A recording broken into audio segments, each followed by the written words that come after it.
Hi there, I'm Ron Parrish and I'm in Bali, Indonesia. I'm up in the mountains in the central part of the island.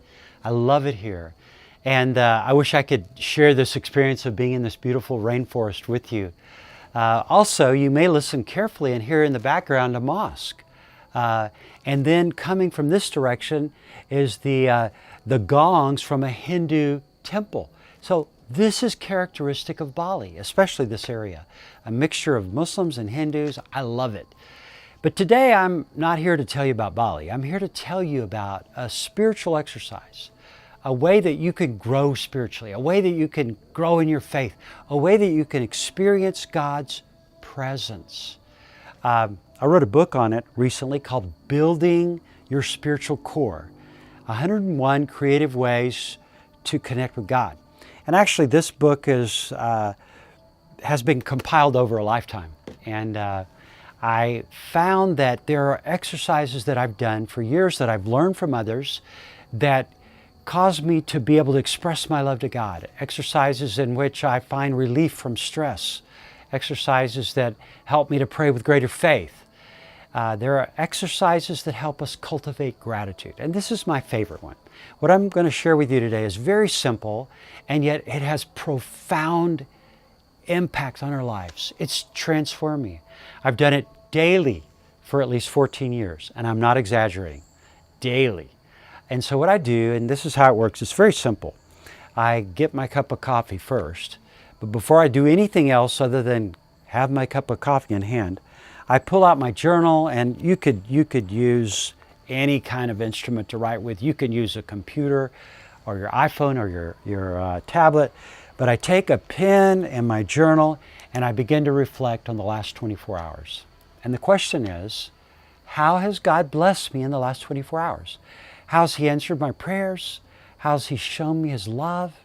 How's He brought me pleasure? It may be a meal that I've enjoyed. It may be a conversation that I had with a friend.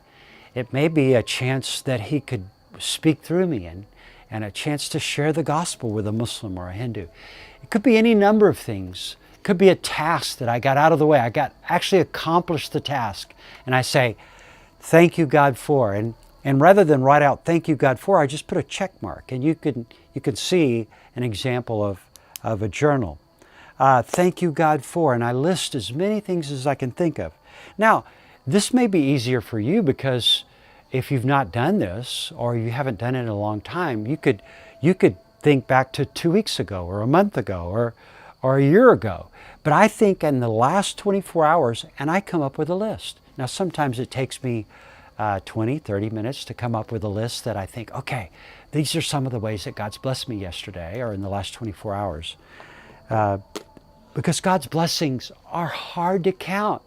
They're vast and numerous. And so once I've completed thinking through, meditating on, making note of as many blessings as I can think of. I love the song, every blessing you pour out, I'll turn back to praise. And that's our goal. But even though I know God can read, what I do once I've jotted these notes is I stand up, and I like to pray standing up. I actually prefer to pray walking, but that's kind of hard to film. And especially in a place like this, I love to walk. And I'll take my journal and literally read it out to God. I'll say, Father, thank you so much for getting to talk to Heather yesterday on the phone. Thank you so much for the enchilada dinner that Janine made last night. Thank you so much for getting to talk to Booty, the taxi driver, about who you really are. He'd never heard you or of you. And I just go down my list. And in the middle of it, something often comes to mind that I forgot to make note of, and then spontaneously I'll add to it. And so I feel like it's an important part of my life. It's important to all of us to remember the good things God's done for us and to give Him gratitude that He's worthy of. Now, I want to be honest with you.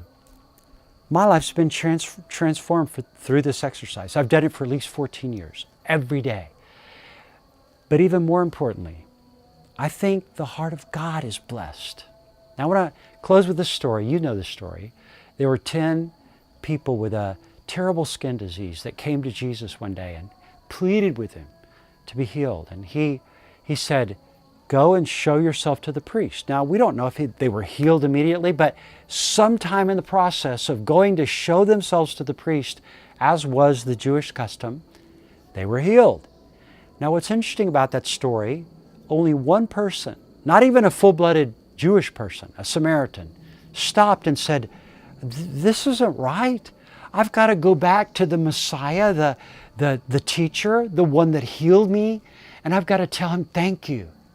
And when he came back to Jesus, Jesus took note of it, because Jesus takes note of our gratitude.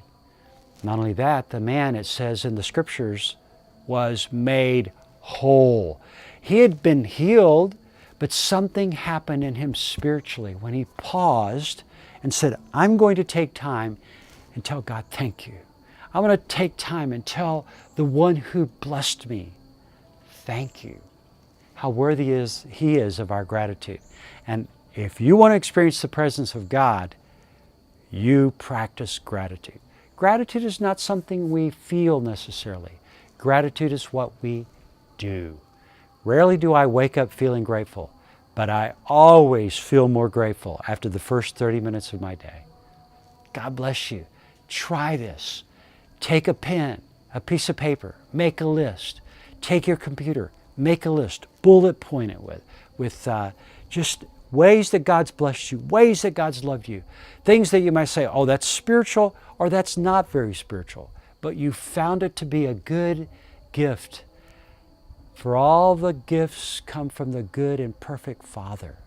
And so we remember that through this exercise. God bless you.